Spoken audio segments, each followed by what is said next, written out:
So what I plan to do after leaving the ramp, there's a point over here that curls back towards the dam. And with the wind blowing the direction that it is, I think we're going to be in the lee and we'll get some smooth water. Hey everyone, we're out here on Riffe Lake today, and Nate and I are fishing with Randy Costello, better known on the website as rseas. If you know anything about the website, you've probably seen his fishing blogs in the past few years. He's an incredible writer, lots of great information. And Randy, thanks for taking us out today. So tell us about Riffe Lake and the silvers here. Okay, well, I appreciate this opportunity today. We're fishing Riffe Lake. It's a reservoir impound. The lake is located in Lewis County. We launched at the park just outside of Mossy Rock. The lake level, as you can see, or will see today, is down quite a bit from where it normally is, so the launch was maybe a little bit of a challenge. Again, as Mike said, we'll be fishing silvers today. Silvers are landlocked coho salmon. They're pretty well established in this lake. I think they range from maybe 8 or 9 inches up to a few 20, 24 inch fish. Also in the lake there are some adult Chinook, possibly adult coho, and a few steelheads, so maybe we'll see one of those today. We'll basically be using standard kokanee gear for this fishery today. Most of the lures we're going to be dragging, I've custom tied. Some are copies and some other stuff. Some are stuff I've just put together over the years. And we'll go through some of the reasons why on some of the lures we'll be using as the day progresses. I don't know what depth we're going to be fishing yet. We'll figure that out in a little bit. We'll probably be fishing maybe 1.5, 1.7 miles an hour.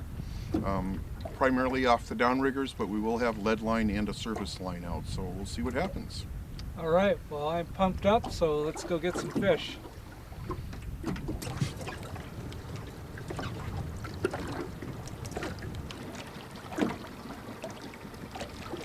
It's out of the clip. Here you go. All right. First one of the day. That take 2 minutes. Yeah. Make sure I put the shrimp somewhere other than on the floor. The pink stains are difficult to get off. When you get on a short line, let me know so I can get it in. Okay.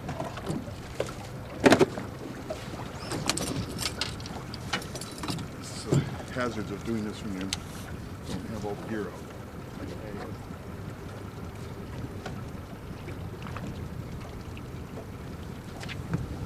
Still there? Yep.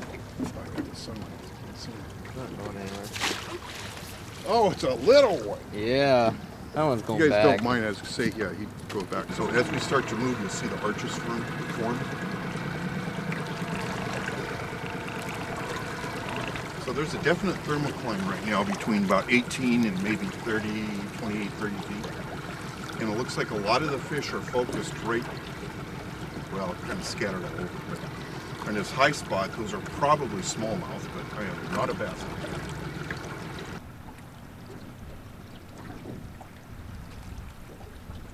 Fish on. So wind down and pull up. There we go. He's out. That was 18. I called that one. I think we've got a little guy here. Back. Oh, he's going. Fish off. Goodness, look at that. Boy, that rod is really sensitive, isn't it? Yeah, it's really Ooh. nice. I like this one.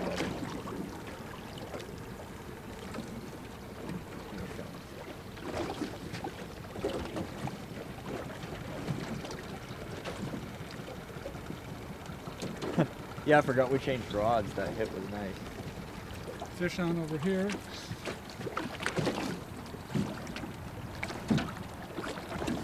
There he goes. He's taking line even.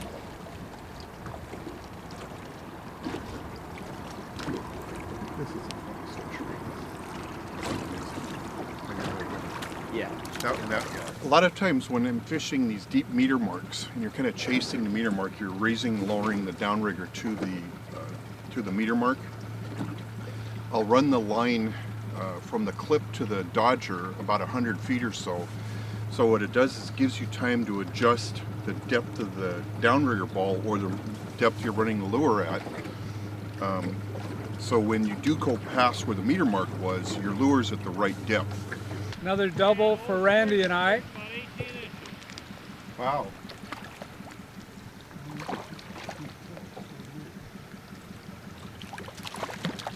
It's just one fish after another. It's just, we stopped using bait a long time ago so we can catch and release and cull the bigger fish. Unbelievable. About a foot.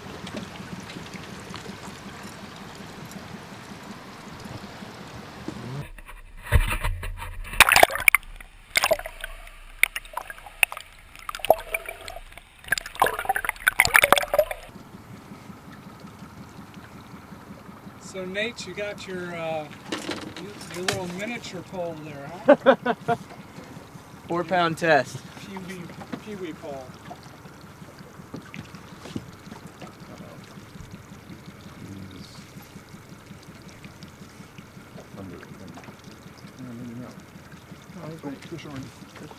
No. Yep. Another double. Whatever end. Scoring net. No. You're losing that lucky spoon there. Yeah. So on the surface lines, let's start running them a little bit deeper, Yeah. just with the bright sun.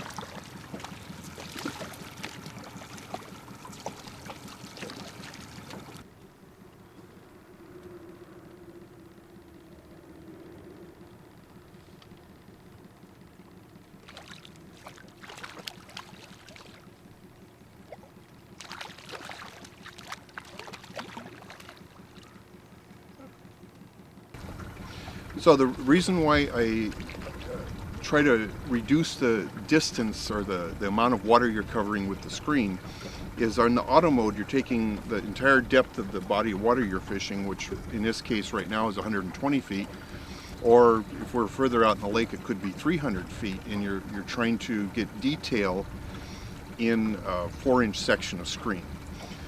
So when I set the screen, like today we have it set for, we're looking at in between 5 feet of water and 60 feet of water, and allows me to see the defined thermocline, the fish or downrigger balls, and you get a lot more detail when you're fishing.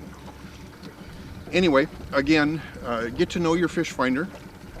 If you have the ability to look at just a section of water, I would highly recommend doing that. In some of the fisheries, such as Lake Stevens, I'll even do 10 feet to maybe 40 feet a little bit later in the year, where you have this defined thermocline, and you can actually spread just a section of water that represents the thermocline, which is where most of the active fish are going to be. Got a double going on again. Double again. This one might have a little more weight to it. Nope.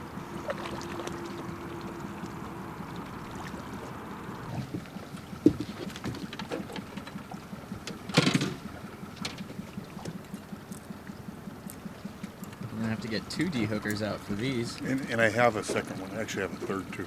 Okay. Aren't they nice fish though? They really are. This one's, its eyeballs all tweaked up. Oh, that's a little bigger. Why don't we keep that one?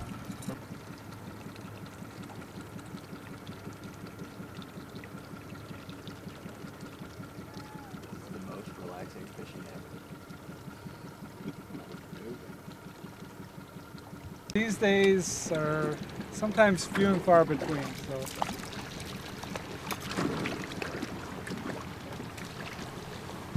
Again, we're just culling. We want to get, we're down close to our limit, so we're looking for size.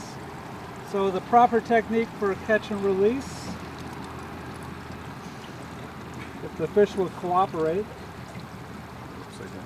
at our little release thing, you just put that in there and you don't have to touch the fish. No slime. No slime, and the fish is better for it. A little bit about what we're using today for gear. My experience with Riffe Lake is that the fish are partial to green. So consistent with that, we've got a green gold, I think it's Skagit tackle flasher. And I've got a patch of UV material on the back of it. At the end here, or at the pointy end of things, we've got a kind of a custom tied kokanee slash trout slash silver salmon fly with a smiley blade ahead of it. I myself am using the smiley blades more and more frequently.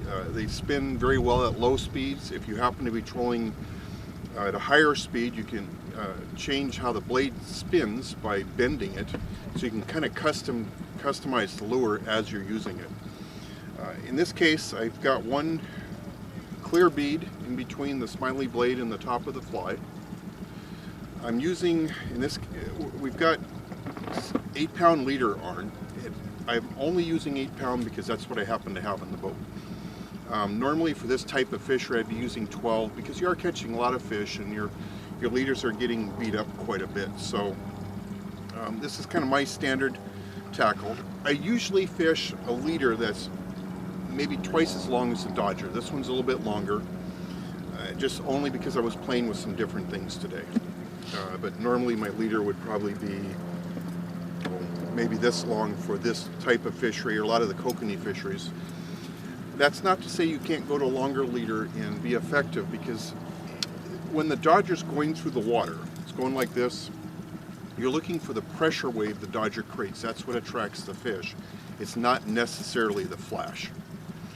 So you can have the Dodger going through the water ahead of the lure quite a ways, and still the Dodger will still be effective.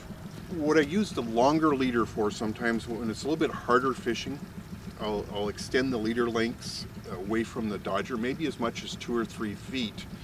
And for some reason that will, if you've got some real wary fish, or in a situation where you've got a lot of, it's real bright out or a sunny day, a lot of boat traffic, that seems to be effective.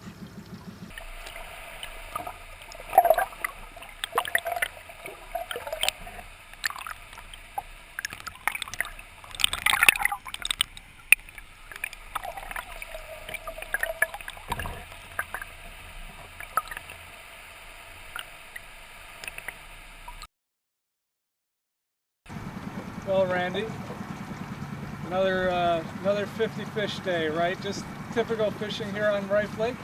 I don't know about typical, but we've had some good days and some days were slow. We only got our limit in a couple hours. So today was a 50 fish day.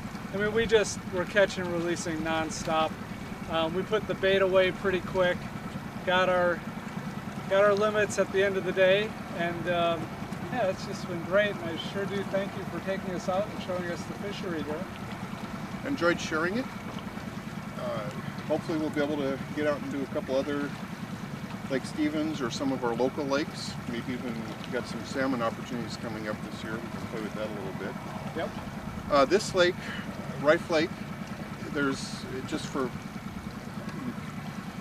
the people that don't know, there's 3 nice, well-developed campgrounds, and there's a lot of primitive campgrounds, and there are a number of boat ramps that are available at different water levels. So it's a great recreational opportunity. Yes, absolutely. This is a wonderful place to come for a couple days and do some camping and fishing and hiking if you're so inclined. And water level is pretty low right now, but they'll have it up to full pool sometime during the summer, and gets a lot of people down here, so definitely check it out. You'll enjoy this place for sure. Randy likes to use Skagit tackle 0.0 Dodgers or swing blades in the 4.5-inch size. His kokanee flies are custom tied, and he'll often put a Max smile blade on the front end.